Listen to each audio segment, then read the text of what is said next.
Welcome to the Beware the Moon podcast. My name is Hannah. I am the host of this podcast, and today we're going to be talking about Evil Dead Burn that came out literally probably as you're listening to this 2 days ago, technically, but came out July 10th, which, as I'm recording this, is technically just yesterday.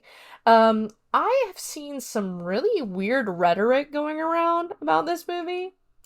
First of all, that it's mean, and I don't understand that one. I mean, have you ever seen a Saw movie?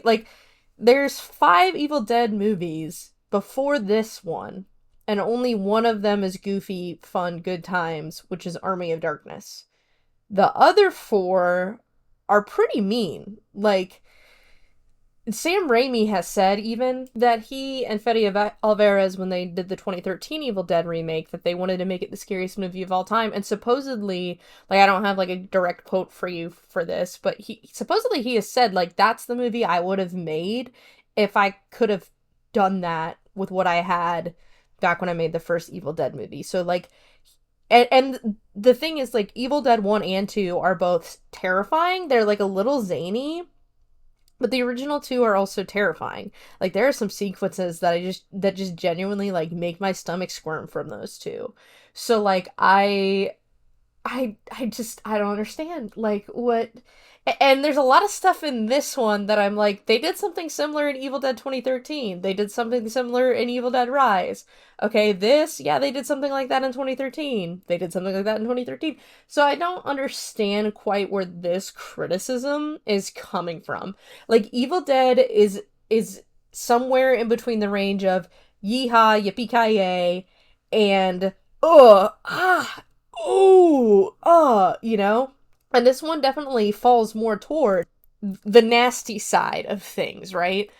But that doesn't, so did 2013. This one has even a little bit more levity than 2013. 2013 had no levity. You had to really dig to find the funny in that movie. And Rise was a little bit zanier, a little bit funnier. I mean, I think the whole Lilo and Stitch thing cracks me up. That's so funny. Her biting off a guy's eyeball and spitting it down another guy's throat and he chokes to death on it.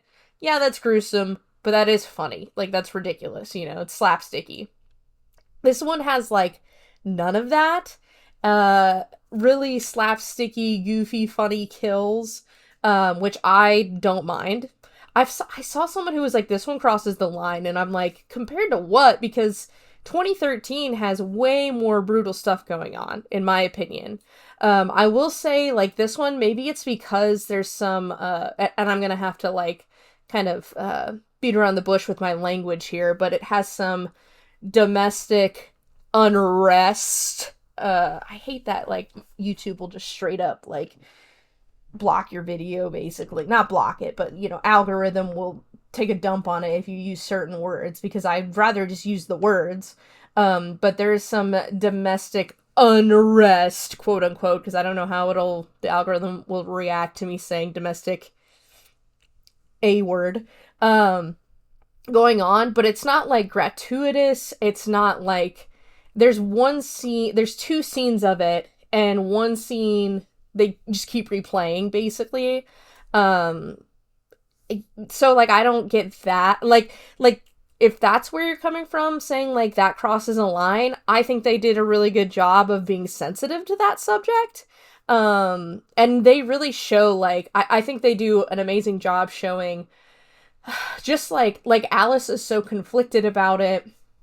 And, her feelings towards her husband and how it's complicated because, yes, she did love him and he was A-word, but, A-word, in multiple ways. Anyway, and he was that towards her, but, I don't know. It just, that, if that's, a really good trigger, that's a valid trigger. I'm not saying it's not a valid trigger, but if you're saying that that's where the movie is crossing the line, I would have to disagree with you, and I also don't really understand because, again, nothing that's depicted is any worse than what's going on in 2013. This movie's got a longer runtime by literally, 20 minutes, just about. So, it's got more room to play with horrible things happening. I don't know. To me, it's not any worse. So for as far as trigger warnings go, there's the domestic unrest. And again, that's me avoiding algorithm hating me for life. And then there's also an animal death. Someone said it was graphic, and I disagree. I don't think it was very graphic at all. I mean, like, if you've seen Hannibal Holocaust, like, that's graphic because it's literal animal being murdered. But this in the movie, I think it's very obvious that, like, they're not really using even the dog in that shot, and it's not like, yeah, anyway. But that does happen in this movie if that's something that triggers you. I will get more into, like, the specifics as I go on, because, like, there are specific instances that I'm like, maybe that was crossing the line, but something similar happened in this Evil Dead movie. So we'll just get to it when we get to it. But I think overall, this one, for me, I don't know if I would go see it again in the theaters. Like, I recommend going and seeing it in the theaters, because I think just you're not going to get that experience at home when it comes out on DVD and everything, or streaming or whatever you do. But I wouldn't go see it again in theaters, because I do think that this movie is too long. I hate giving criticism to anything in the Evil Dead, because I love all the Evil Dead movies. I saw Rise 2 times in theaters, I think it was. I would go see Evil Dead 2013 in a heartbeat if they re-released it in theaters. If they did a marathon, I'd go see all of them. Hands down. Even this one, if it was part of the package, but this one it is too long. There is a more succinct, concise way to convey what's going on in this film. And, I think it suffers from Scooby-Dooism a little bit, where it's like, the scenes where they're just constantly running through doors, and you're like, okay, we're being a little ridiculous now, which, like, when you're a kid watching a cartoon, it's fine, but, like, this isn't a cartoon, and it's not even, like, haha, funny ridiculous. It's like, okay, we're going through the same things again. It's kind of the same criticism that people have of VHS Halloween, where it's like, okay, we're just running again. And in this segment, we're a bunch of kids running away. And in this segment, we're a bunch of people running away. Oh, and in this segment, we're just a bunch of people running away. So it feels like the same thing is just continuously happening over and over and over again. And again, it's so long already, and some of this stuff could have been cut down, that I think it's too long, and I think that's where it suffers from that. I do enjoy this movie, don't get me wrong. I would absolutely watch it again. I just don't know with how tight my budget is right now, and how long this movie is.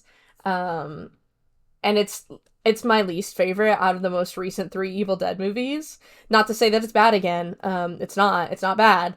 I do think you should go see it in theaters. It's just, it's not as good as the other 2. And I think Evil Dead Rise is going for a different vibe, and it really nails that vibe, and it's really good at that vibe. And 2013, I think Byrne is trying to go for the 2013 vibe, and just barely misses by like a hair. And again, I think it's just because you have 2013 is such a concise, well-written, smart story that trusts its audience, and this one is not that. And maybe it's valid, because there are people who are like, this is too mean, and I'm like, okay, if you can't even do your basic fundamentals, like, why are you here? Like, if you don't even know that that's literally the name of the game in this franchise, like, why are you in the audience? And so maybe the movie is valid to not trust its audience, I don't know. But as an Evil Dead fan, it just feels really like I've been done a disservice because of that. And again, this movie's not bad. I would go see it again if I had, like, tons of time and money. At the moment I don't, so it's not a priority. But yeah, and then again, I already went through the triggers, what those are. So that's kind of my non-spoiler review of this movie. So getting into spoiler territory, this is not going to be like, because I've only seen it once in theaters, so it's not going to be an exact beat by beat like I usually do. It's just going to be kind of like a general overall arcing, like, vibes, things I noticed, things I saw, kind of a thing. Actually, sorry, you probably already left if you're someone who doesn't want the spoilers, but another criticism I saw is that the characters aren't likable. And I think that's true. I think there's only 2 characters that you can really, like, avidly root for. One of them I'm rooting for out of pity. The rest are all, they're all whatever characters. Like, they're just kind of blah. But I do think our main character Alice is very likable. And I think if you don't like Alice, there's only really one reason I can think for you to not like Alice, and we will get to my opinion on that, but I think they're not supposed to be likable characters anyway. I mean, again, we're kind of doing an Evil Dead 2013 where it's like everything is gonna hit the ceiling. Probably no one's making it out alive, and so you don't really want very likable characters, and 2013 was kind of like that, where you really only liked maybe two of the characters, and then the rest were kind of like, I mean, if they die, whatever. And one of our most likable characters you just kind of write off right from the beginning because she's the first one possessed, but yeah, like, the majority of your characters in 2013 are either nothing burgers or they are just not likable, with the exception of I guess probably not the majority of them. There's like 3 of them where it's like you could be cheering for her out of pity. You could be cheering for this one because I guess pity as well. And then until the end, and then the other one you're like, I'm cheering for him because I'm cheering for him. He's likable. Versus like this one's kind of the same way. There's not a ton of likable characters, and there's not really supposed to be because we're about to watch a whole bunch of horrible stuff happen to them. Anyway, officially moving on to spoilers. Our cold open is really cool. I really do think this cold open is sick. I was super excited, got me very stoked for the movie, but I think it runs on too long. Again, this is just one of those that I think it doesn't trust its audience enough. And there's a more concise, succinct way to tell this story. So you have your cold open where our girl who was possessed at the cold open / end of Evil Dead Rise she kills these dudes in this lake, comes out of the lake, and she's searching for something. And we hear the researcher guy talk about how he found a weapon that could kill the Deadites, essentially. But if anyone ever were to, like, open up the cloth it was in or whatever, it would alert the Deadites and they would come looking for it. Cool, whatever, I'm down with that. So she's, like, essentially going to go look for that thing because Joseph, the younger brother in this family, has found it in the attic. And so she's like, okay, I'm gonna hunt that down. Cool. We also jump cut to this nightclub, which I do not for 1 second believe this nightclub is anywhere near where this girl is. Maybe I've just never been in the Northwest of America, so maybe I don't know. Because this does have, like, California-y vibes, so, and I've never been out that way, so, like, maybe this nightclub belongs out here in the middle of nowhere near this lake. Maybe. I don't really know, and I'm not really buying it. And again, that could just be because I'm not from that area. But yeah, anyway, so we're at this nightclub, and we see our main character Alice and her husband Will. It's Joseph, the younger brother of Will. It's his birthday, and his girlfriend, whose name I literally never catch, is there too. I'm sure they say it. Do I know it? No. Does it matter? Unfortunately, not really. So, while we're here, we see that, like, there's a lot of tension between Alice and Will, and he's very controlling. And even between Will and Joseph, Will's a little overbearing. He gives Joseph this pen as a gift, because he's like, about that book you're writing, I want you to finish it, and I just think you need a little nudge sometimes. And so it's like, this guy comes off as very, like, again, just controlling, kind of narcissistic, in my opinion, which a lot of control freaks are narcissistic. Like, if you're someone who thinks I'm not always in control and I shouldn't always be in control because I could mess it up, that's like a normal thing to think, whereas narcissists think that they're amazing and incredible and infallible.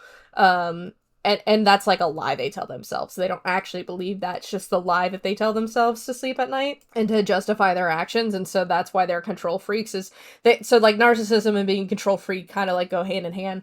And then we see that Alice wants to go outside, have a smoke. Will doesn't like that. He's very open about he's mad at Alice for that. She won't stop smoking, and they're trying to have a baby, which you're like, sounds like you're trying to have a baby and she's not, honest to God. But she's outside having a smoke. Joseph's girlfriend joins her.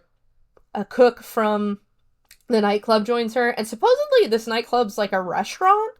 And so I'm like, is it a nightclub or a restaurant? Is it both? Is that a thing?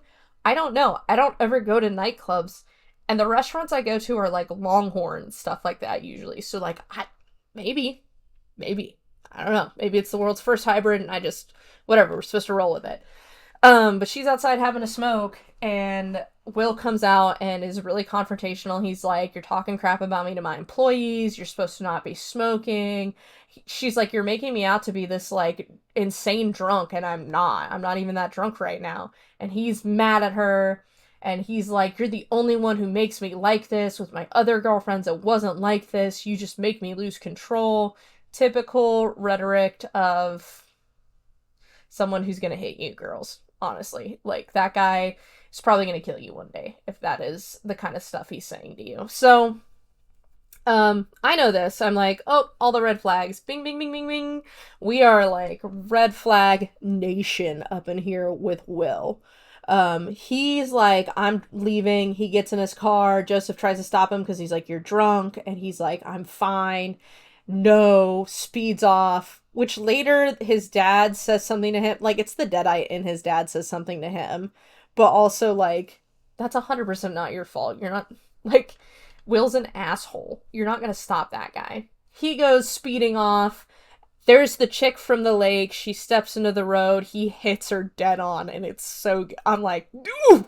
When the impact happens, it's so good. And then they flip and they go crazy because of course that's what's gonna happen. He's like upside down in his car. He's gonna try and call 911. He drops his phone. He tells her not to move. Everything's gonna be okay. And she starts saying his name. That starts freaking him out. Her head just like starts peeling away from the body is like the best way to describe it. Just like ripping away, and it bounces down and out of the car. And then she starts chanting different words, and it sets the car on fire. And then he starts burning up. And of course, title card, Evil Dead Burn. And like I said, literally too long. The cold open's too long. I love it. It's too long. There's a more succinct way to tell this story.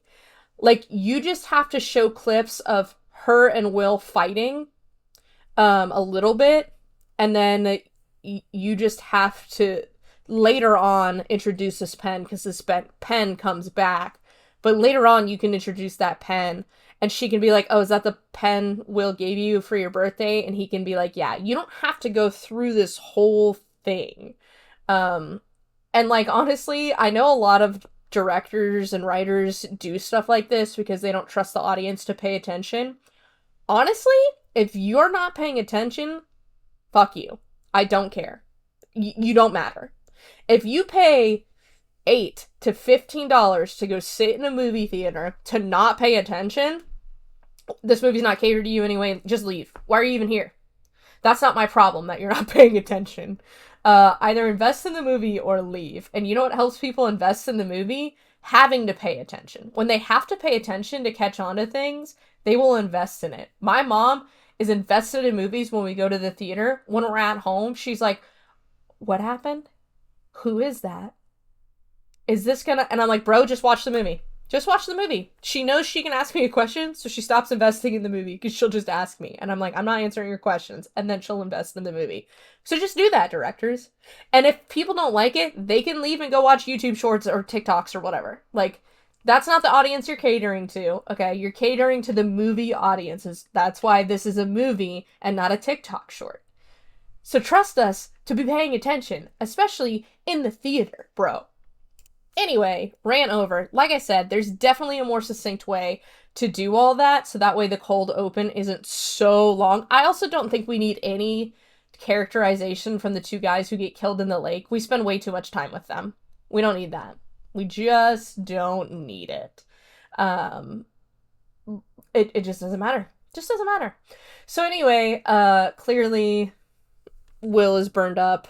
We cut to Alice, and then like she's going to his funeral, and the brother is the one who invited her to the funeral. She shows up in like a hoodie and sweatpants and Nikes, which the mom is like, we seem to be the same size, and makes her wear high heel shoes. And first of all, that made me so angry. I was just so angry. I was already so angry, and I'm like, this is why Will was a piece of crap. This is why Will was a piece of crap. I can already tell. 100%. So, she is in this funeral, which this is one of the things that's like a little bit of levity. So they're having this funeral in this crematorium, and the funeral director is like, literally, and I have no idea what they could possibly be building. Someone is building something literally right up in her parking lot, essentially. Like, it's like, you know those parking stoppers? It's like that's where they drew the line in the parking lot, and they're building stuff. And they are going ham. And she's like, they promised they would stop at noon. They do not stop. So for Will's funeral, we have all these construction sounds. And the funeral director is like having to shout so the mic can pick her up and she can be heard. And it's so funny. And I'm like, I would be so mad if I were this funeral director. And also, her business cannot be doing well with this going on. And also, what could they even possibly be trying to build? What are they building right up in her parking lot? It doesn't make any sense. Anyway, so they start the funeral, and mom is asked to get up and give a speech, which, like, I don't know any moms that could do that at their son's funeral. Like, I've never seen that before. I've been to a lot of people's funerals. A lot of them are sons of people. Sometimes their mom is already passed. So like they're not there, but the ones that were not able to give a speech because they're just so distraught. So like this doesn't make much sense to me. So she gets up and she gives a speech, and when she gives her speech about Will, you're like, oh, so this is why he was the way he was. Okay, this is just, it's making a lot of sense.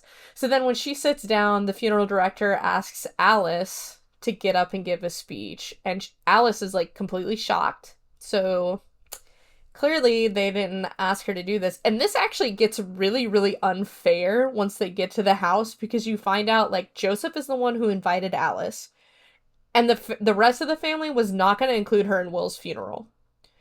And that so like they didn't invite her. They weren't gonna invite her. Then they had the funeral director be like, you should ask her to, like, because the family's the one who decides how the funeral goes, usually. I also, again, don't really know of anyone who could, unless, like, I just don't know of anyone personally who could get up and give a speech at their, like, suddenly dead husband's funeral. Like, that's just a lot. That's asking a lot of a lady. That is asking a lot of a lady. And Alice is like, I didn't prepare a speech. And they treat her like she just shot their dog.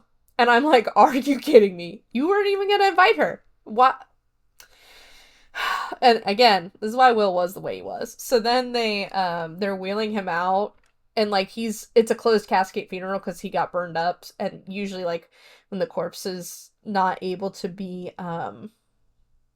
they're not able to make it look nice, they just do a closed casket. I had a friend who died in high school, and he got into a car wreck, and they had a closed casket for him because he just that's not like the reason you even have an open casket is so you can see them looking peaceful. So if you can't really do that, they typically don't do an open casket. And he's not even actually getting buried, he's being cremated. So he's in this really nice cremation box that they're literally just gonna shove in the furnace. Which to me is such a waste of money. I'm sorry, it is. That's not a person in that box anymore. That's a corpse. You don't need to spend 10 grand on a box that you're gonna burn them in, because that's not where he's gonna end up. He's just gonna end up as a bunch of ashes, and those ashes are gonna go into a tiny little container. You do not need that box. Anyway, and not like Like, you just don't need that box for the funeral. You don't need to burn it. Like, that thing was really expensive looking. Anyway, so they're wheeling him out, and the guy gets the gurney stuck, and it's so awkward, and it's amazing. It's one of the few moments of, like, levity. And then he's going to put Will in the crematory?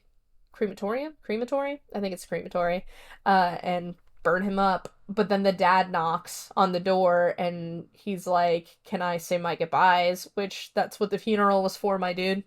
You maybe should have stopped him before you wheeled it away, but he's trying to be a tough guy, so he's not gonna cry in front of his family. And the guy's like, "You're not supposed to be back here." And he's like, "My son just died." And he's like, "Okay, only 5 minutes. You can't tell anyone I let you do this because I'll get in trouble." And he leaves.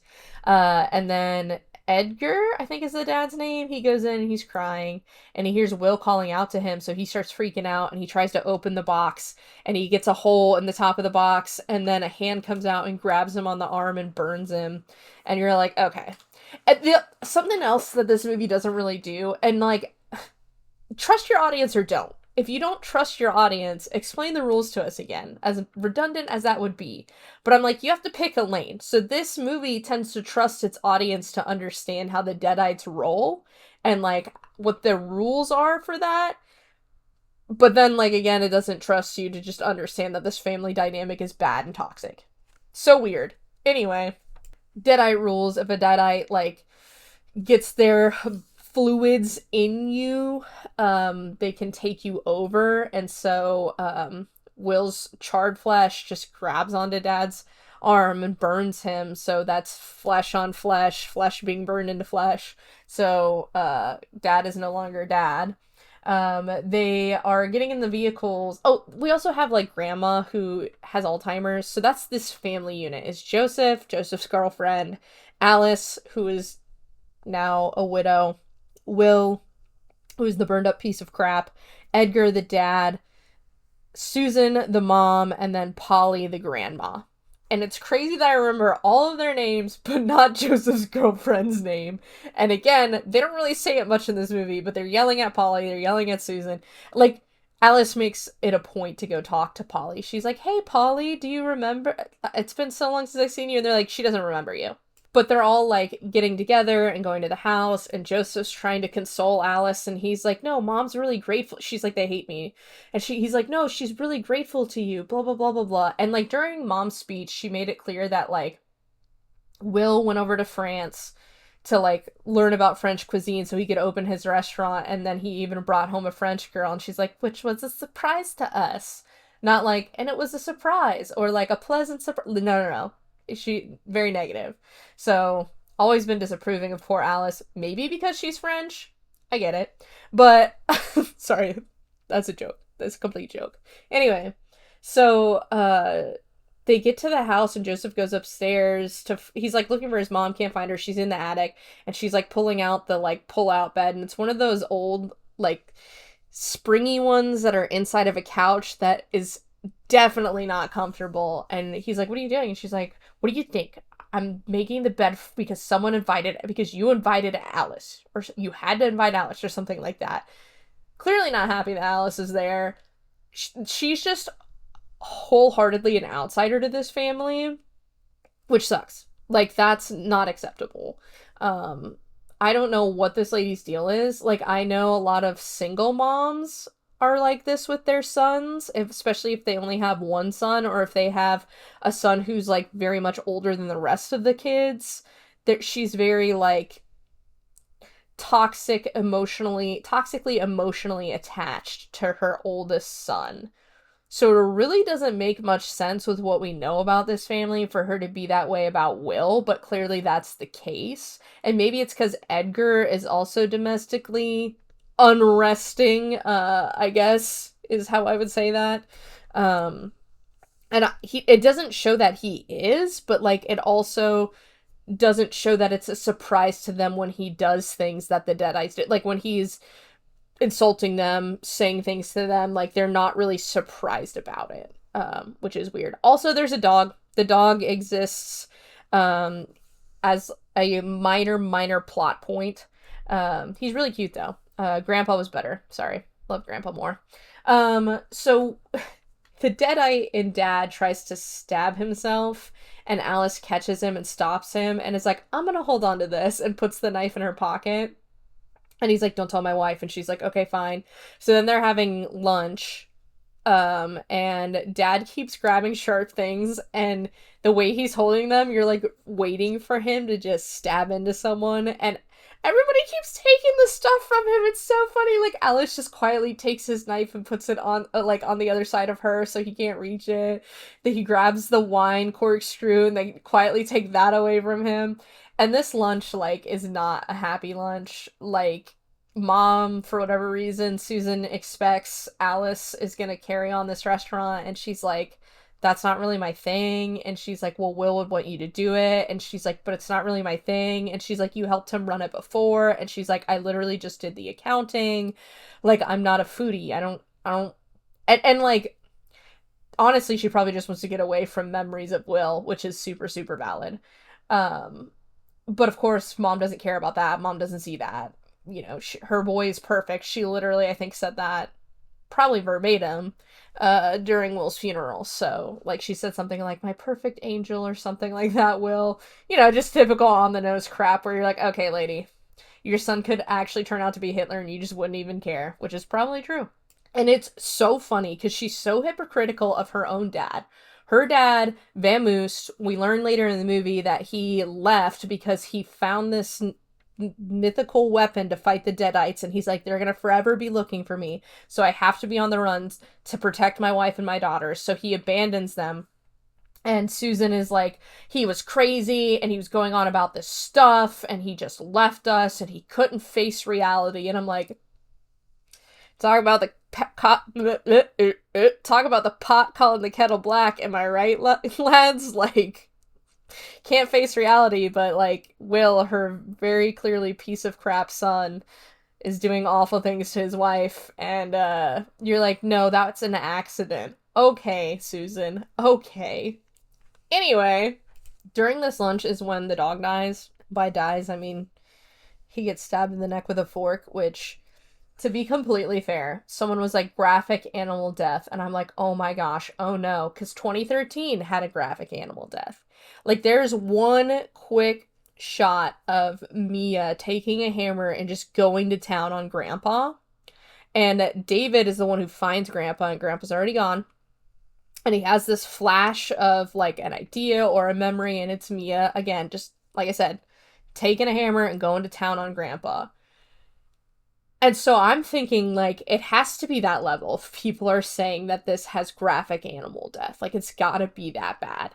And so the dad's sitting there with a fork in his hand, and the dog's head is in his lap, and the way the camera is angled, I'm just like, he's putting that fork in that dog's eye. He's putting that fork right up into his brain, through his eyeball, like, and it's gonna be awful. And then he stabs him in the neck a bunch, and I was like, oh, thank God.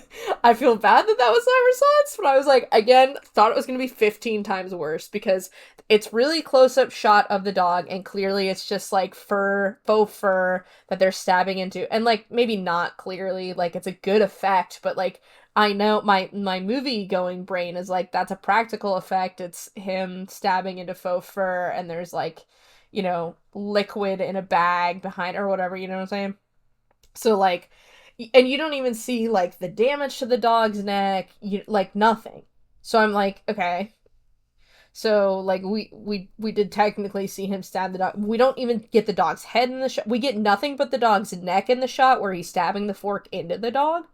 And then the dog is dead, and we don't get any close-ups of that. We don't, like, so, like, to me, I'm like, oh, that was kind of nothing. Like, yeah, it's sad, but then, like, the dog comes back as a deadite, so, like, I'm not as sad. I'm like, at least it served, like, a purpose, and not that I'm excited about dogs being deadites, but, like, you know, you get to see him again, which kind of, I guess, to me, it makes it less sad, I guess. I don't know. Maybe I just saw I Am Legend too soon in my life. I don't really know, man. Anyway, Dad's clearly a deadite. They try to take him to the hospital. By they, I mean Joseph and Joseph's girlfriend. Dad goes crazy on Joseph and then goes crazy on the girlfriend, and she drives the car and, like, slams it into this big, huge, like, puddle of mud and water. And dad is like choking her, and Joseph gets his gun out of his glove compartment and is like, I'll shoot, let her go. And dad puts his forehead right up to the gun and is like, shoot me. And he doesn't. So then dad, of course, murderizes Joseph's girlfriend. Joseph leaves the gun for some unfathomable reason. He just leaves the gun and gets out of the car, and he sees his dad, who's like doing deadite happiness because he just committed big time murder, and runs away.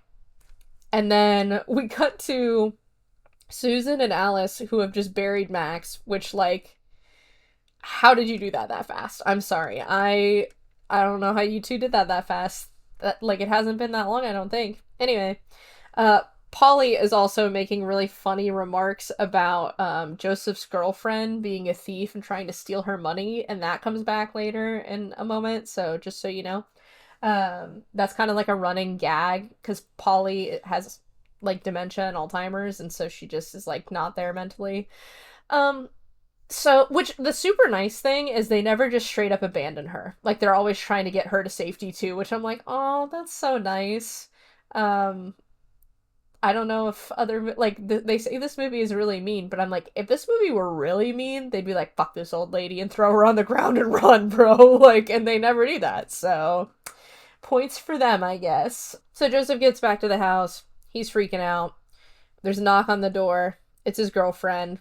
There's a whole bunch of tussling going on.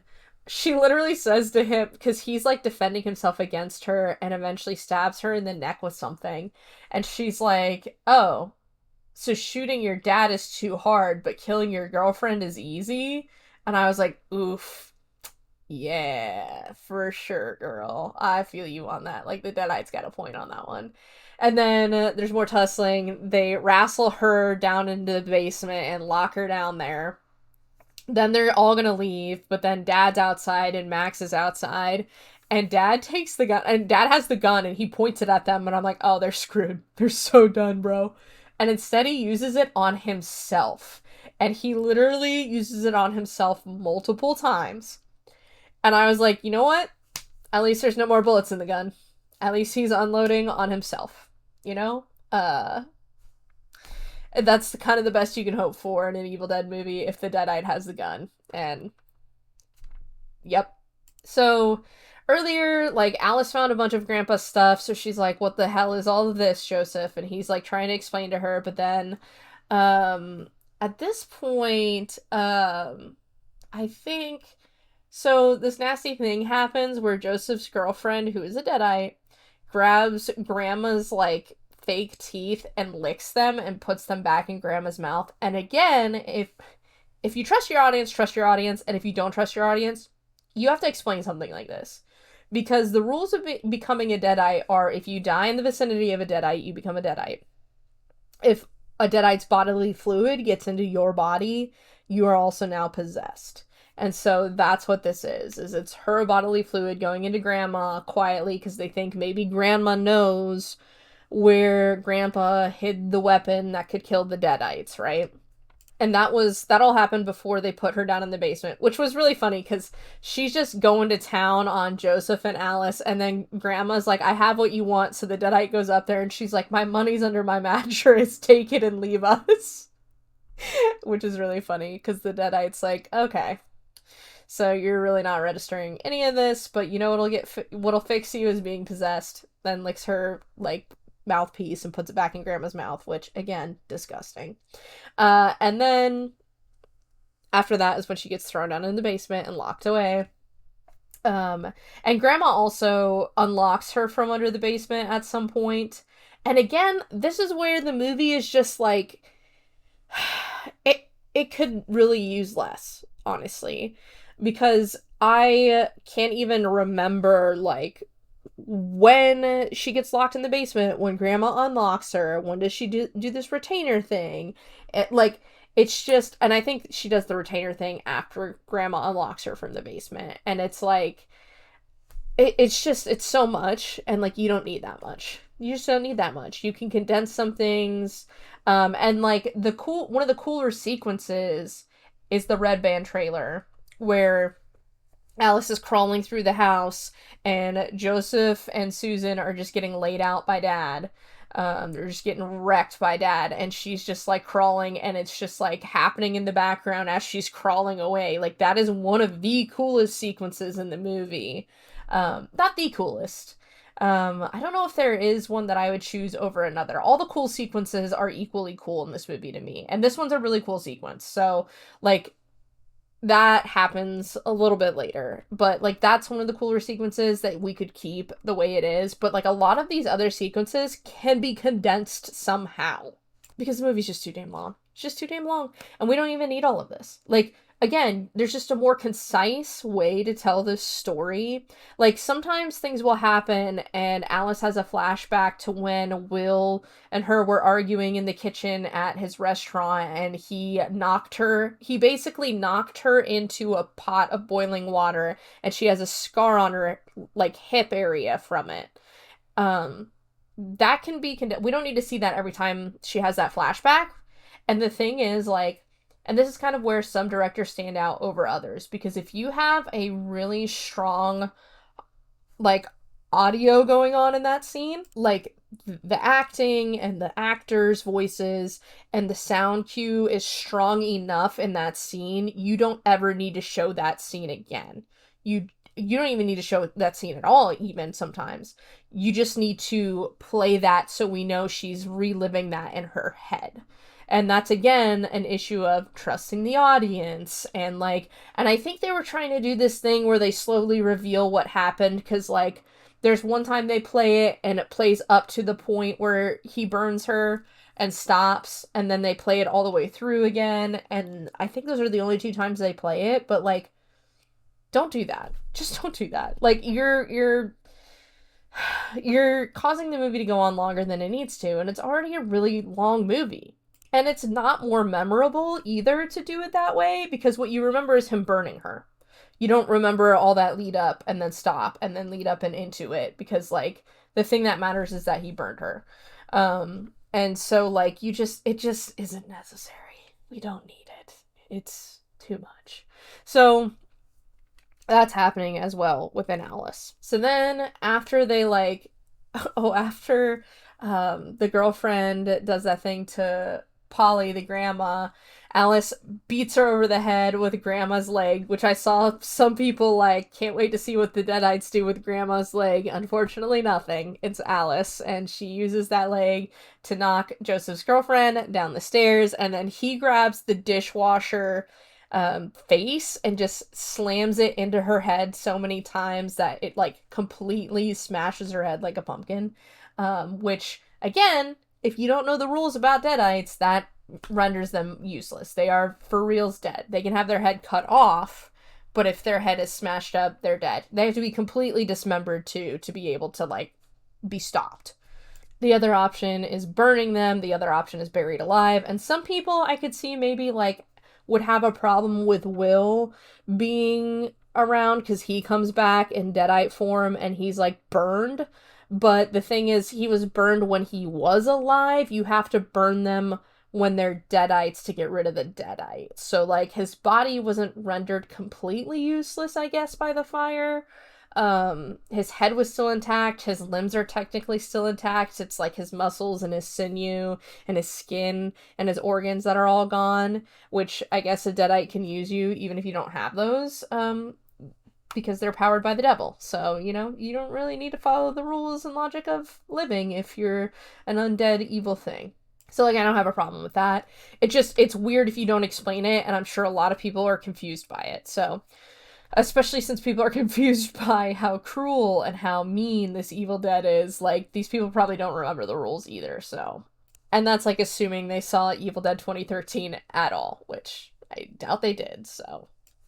So then we have Susan who goes up to take care of Polly, and it was so funny because in our theater, Polly's laying down with the covers over her head, and then she, as Susan's walking out, she, like, sits up straight, like Michael Myers or Frankenstein style, and some girl in our theater went, "Oh, hell nah." It was so funny.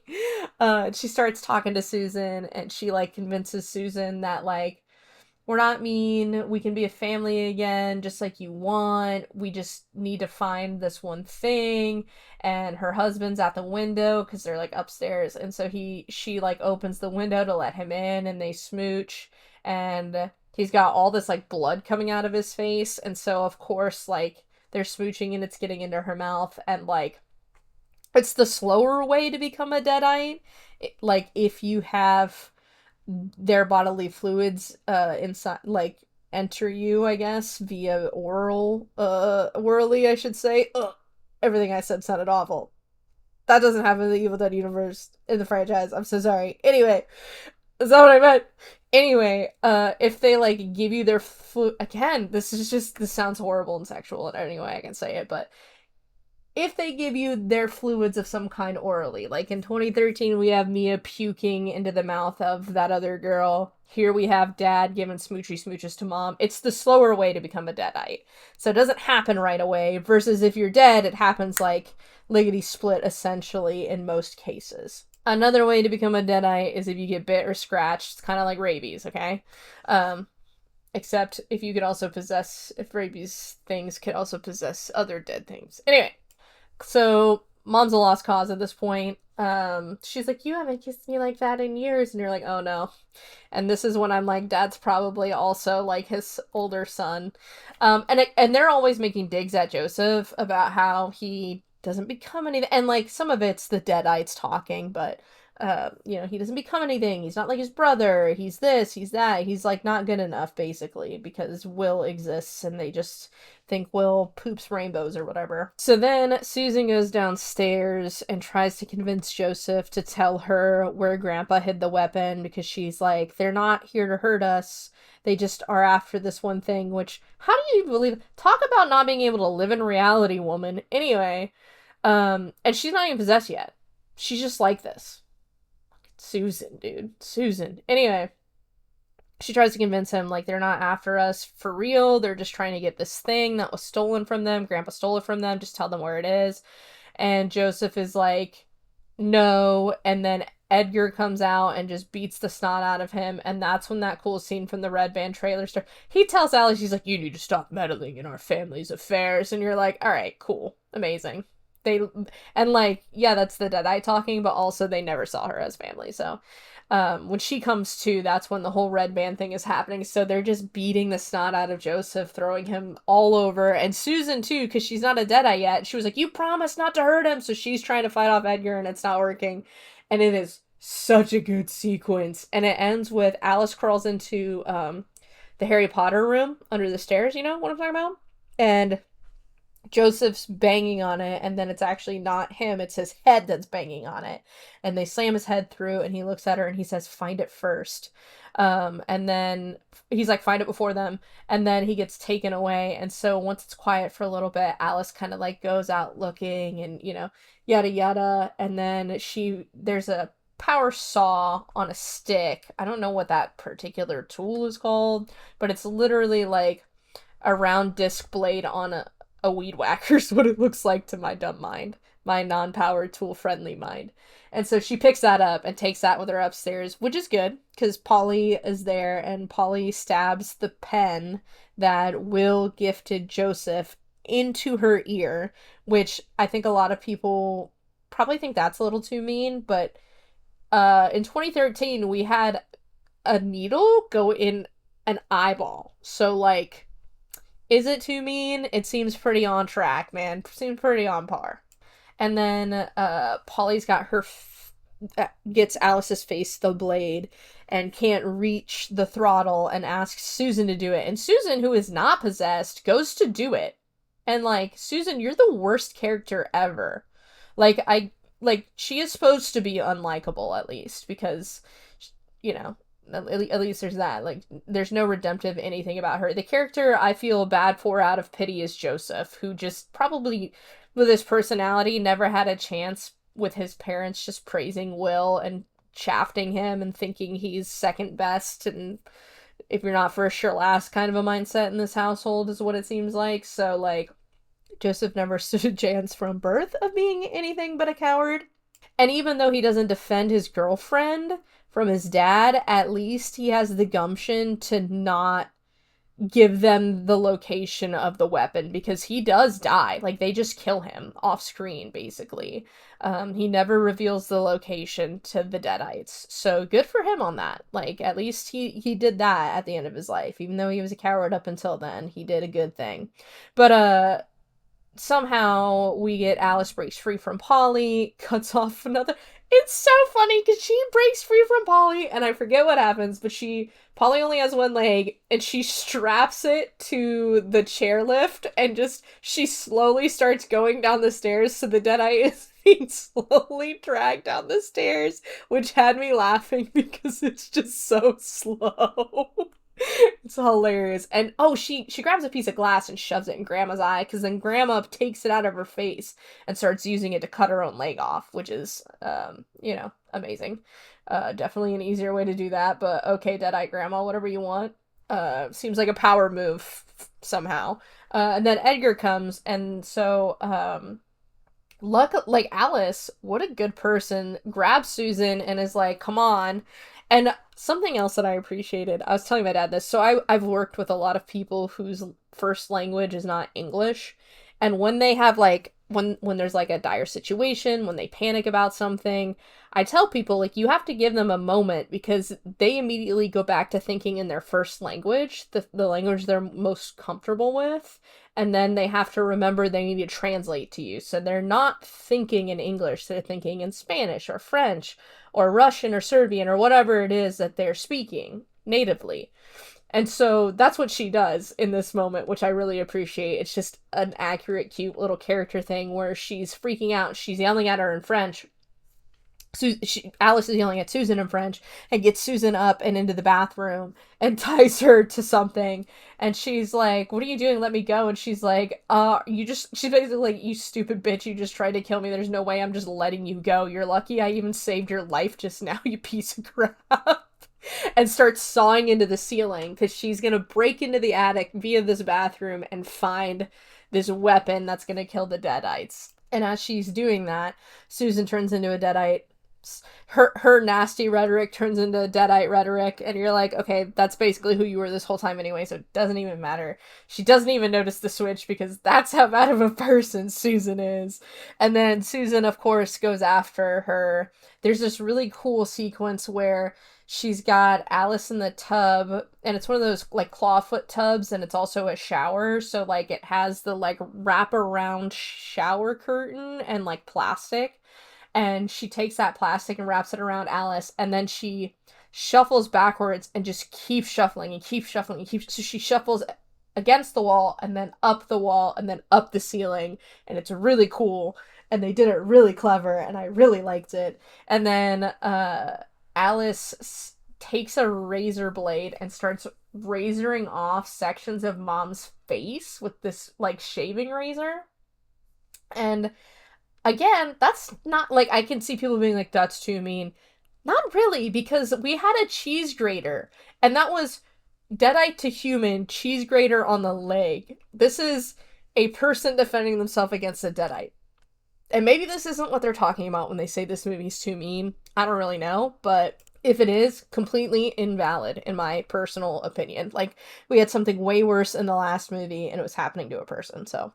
Anyway, Alice escapes Susan, crawls into the attic, finds a bag of knives. Joseph's coming up. He's a Deadite. She finds different knives and starts stabbing him with them and, checking to see if they work, which, I guess you kind of do need to do that, but, she waits way too long, in my opinion, after she stabs each one into him until she finally finds one that literally looks like a shiv, like a prison shiv. It literally looks like a box cutter just stuffed into a wooden handle is what this knife looks like. And that's the magic knife that releases the Deadite from Joseph. Joseph falls out of the hole in the attic floor and is just gone. So then the other Deadites start chasing her. She runs onto the roof. She's running around. She goes into the chimney. She chops up Susan, and then Edgar falls down, and They had poured a bunch of gasoline, Joseph's girlfriend did. She had poured a bunch of gasoline over by the chimney, so once Edgar's dad falls down, he's like, my family will, and she goes, fuck your family, and just razors him in the face and chops his head in half with it. It's awesome. And then she grabs her lighter and lights it and throws it and sets the whole house on fire, which is great. Spectacular. She's walking out of the house. She whistles. She does Max's specific whistle, and he comes running. She stabs him with the shiv. It's awesome. And of course, the movie is not over. We still have like 10 minutes left. Will, her dead husband, comes out of the house, and he is disgusting. He is just a shriveled, burnt, little crispy man. He's like extra crispy KFC if the guy who's doing the extra crispy fell asleep at the fryer, you know what I'm saying? It's just not good looking. And he's spouting, of course, like, you know, domestic unrest nonsense, you know, like, this is where I promised forever with you. I'm never letting you go with anyone else. Like, you know, I could never live without you. I'll make sure you never live without me. Just stupid stuff like that. She's running away through the forest. She's running. She gets to the construction site. So, like, the other thing is, like, the funeral home is really close to this house. So, like, it's valid that she can run to the construction site. And she does. And they have, like, this whole battle, and she drops the shiv that is the ancient knife that will release her from the deadite power. Not her, but like Will, you know, release her from the whole situation. And then she gets thrown into this pit, and then Will's like, we're gonna be together forever, some crazy stuff. I don't even remember. That's not it at all, but you know, something like that. Anyway, forgettable dialogue. He turns on this thing, and it starts like spewing hot oil or something. And just like, again, what are they building here? That's my biggest question of this whole movie. Is just, what are they building? What are they doing here? This doesn't make any sense to me. So anyway, she's like, crawls out of this pit. It's so funny because there's a fake out with a chainsaw. Like, she's pulling on these two wires from inside this pit, and one's connected to a chainsaw, and they're both moving. And instead of the chainsaw, the jackhammer comes down, and she uses it on Will because he comes down, he's like, where's the knife? And she throws the knife that she had took from the dad earlier into the oil, and she's like, go get it. And he's like, this isn't the knife, after he gets it. And so she grabs the real knife. She climbs out of the pit, grabs the real knife. He's coming out of the pit. She stabs him with it, and she sees his normal face. And it's an amazing moment. She just starts gouging into his face and just tearing it apart, and then just crushes his little head. And I'm like, that catharsis is probably worth it, all in all. I'm not gonna lie. Like, that probably felt so good, girl. And this is why I think the person who was like, there are no likable characters in this movie, was a man. And I think a lot of times, for whatever reason, men don't realize that, and this is gonna sound really stupid, but just bear with me for a second. Men don't realize that women aren't men for some reason, and that women don't operate the same way as men. And so they're like, if you're in a relationship like this, why don't you just leave? There are so many statistics that will tell you why. Like, it's so complicated. Guys like that also do not just go willingly. If he is hurting you physically, he's probably going to keep going. Especially like your odds if your partner strangles you, whether it's during the fun times or if it's during bad times, if he strangles you, the odds that he's gonna kill you go up like exponentially. It's like 70 something percent or something like that. It's stupid. So like, I don't know if men know this, men who think like that. I don't know if you know this, but like, women are not as strong as men typically. Like, there are definitely some women who are stronger than men, and there are definitely some men who are weaker than women, but that's not like the average. And then also, they're married, so if she divorces him, it's gonna be the biggest pain in the ass. Just divorce in general. Even if you're on good terms, divorce is a pain in the ass. It's literally one of the top 3 most stressful things you can put yourself through, and especially with like the legal system.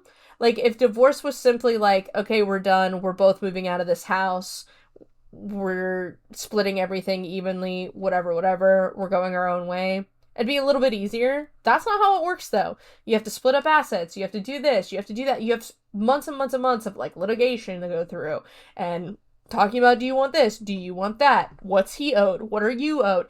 It's a nightmare. Like it's a nightmare. And so sometimes you just stay, a woman will just stay and hope things get better. Obviously, Alice luckily didn't have to worry about that because this guy got burned up in his car. When it happened to him, I was like, couldn't have happened to a nicer guy, man. That's complete sarcasm, by the way. So she ends him. Super cool. Great. Ambulance police show up because someone broke into this construction site, and obviously they have cameras and motion sensors and stuff. So they show up. They ask her, the EMT is like, who did this to you? And I was like, is she gonna say in-laws, like, ready or not? That would be so funny if they just made a random call out to that movie. No, she says my ex-husband. And I'm like, alright, that's a pretty valid response. Whatever. So then the movie ends. Mid-credits scene. There's two scenes in the credits. There's a mid-credits scene where we see grandma literally army crawling down the road, no legs. Some girl stops to help her.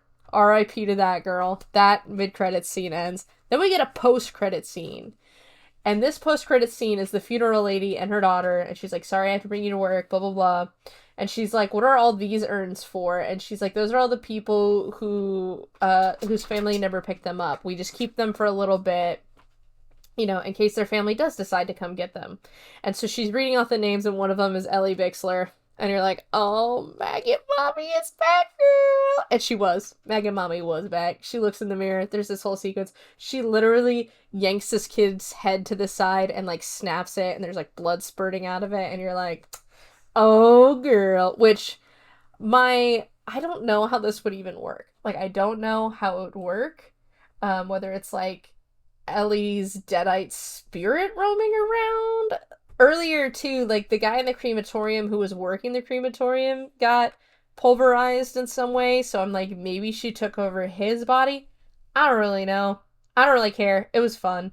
I do think that this is gearing us up towards, like, a bigger overarching story, obviously, because this one ties in Rise, and I wonder if the next one is gonna strive to tie in 2013.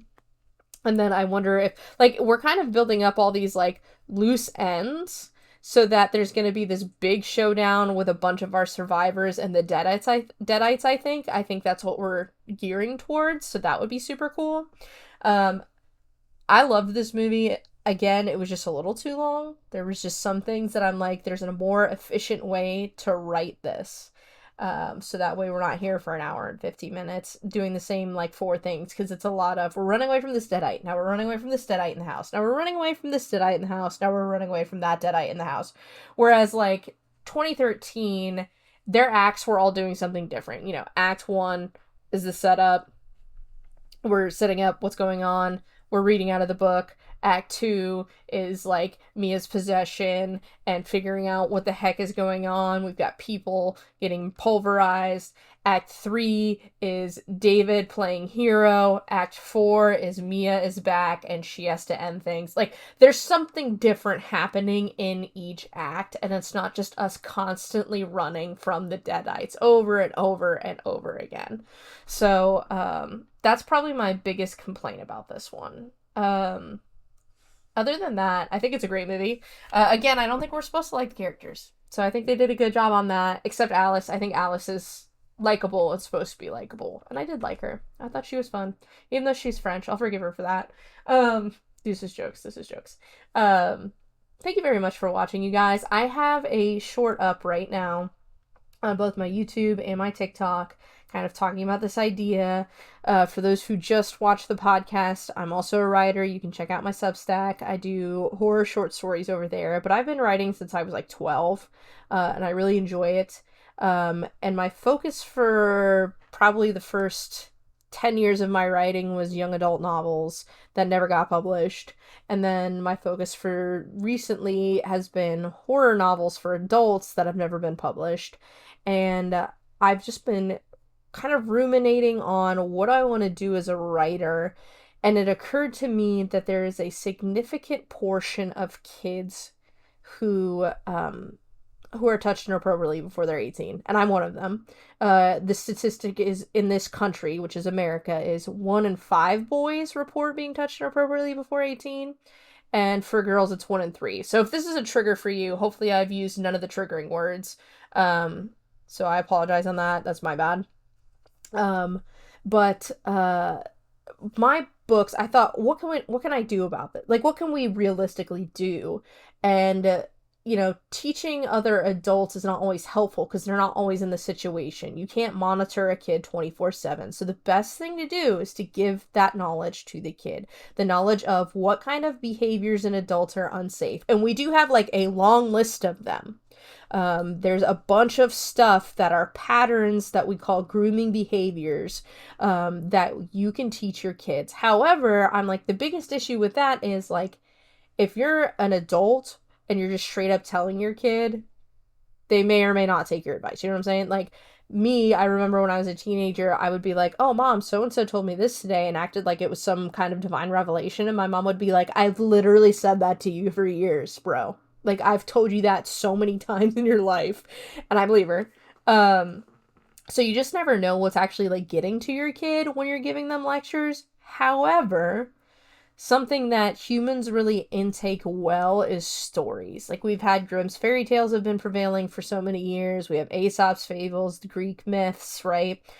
We have like, and I'm talking stories like, the boy who cried wolf. You tell your kid, hey, lying is bad because sometimes something really bad happens to you, and if you're a known liar, no one's gonna believe you. They're like, okay, whatever. That goes in one ear and out the other. It doesn't really sink in. But you tell them a story about this little boy who pretended there was a wolf and pretended there was a wolf, pretended there was a wolf, and people believed him and tried to help, but then saw it was fake. And so when there finally was a wolf, nobody helped him. That sinks in better, especially if it's told in an entertaining way. So my goal now as a writer is to write stories like that. They're not going to be extremely scary. Think like Goosebumps, but as you're reading Goosebumps, you're learning about these bad red flag behaviors in adults, right? And of course, I'm never going into detail about, like real life horrors. The book I'm currently writing is about a little boy who finds out his best friend is a werewolf and she got bit by her dad's friend who he worked with. And they were really close, to kind of just showcase, because the thing too is like, it's a lot of the times, unfortunately, it's someone who's really close to the kid. And so I know I'm like tacking this on at the end of this podcast and I apologize for that. Maybe I should also do just like a separate audio of just this.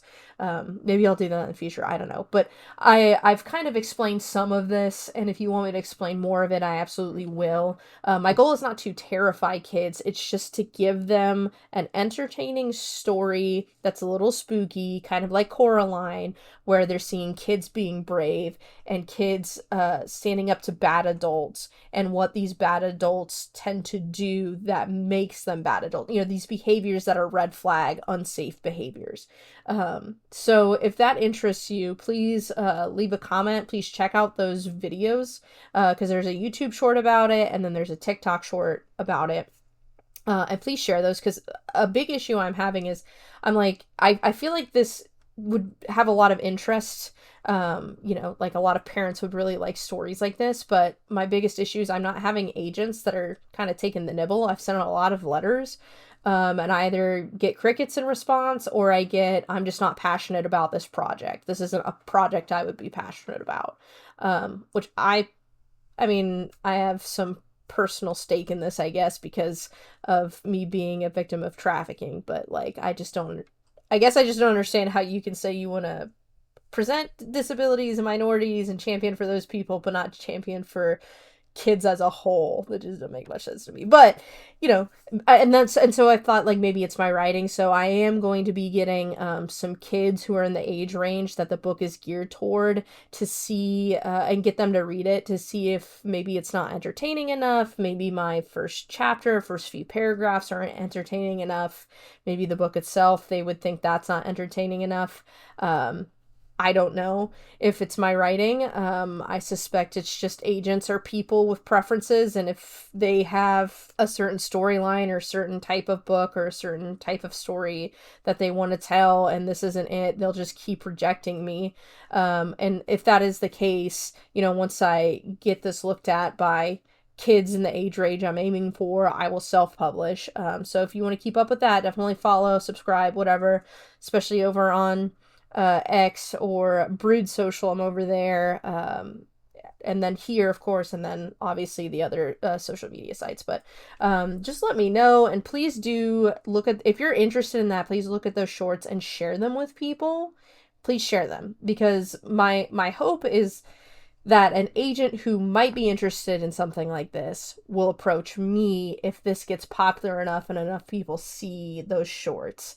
And the reason I want an agent so bad is because agents do so much for you that if you don't have an agent, you have to do it yourself. And that is just, I don't want to have to wear 15 hats. I will if I have to, because I think these sorts of stories would be important enough that I would self-publish them and wear those hats and really work to sell it.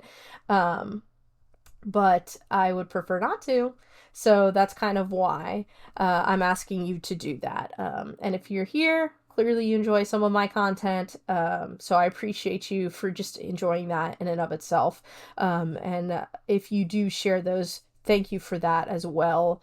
I greatly appreciate you, honestly. Like, even if you don't share those, I greatly appreciate you for being here and listening and hearing this.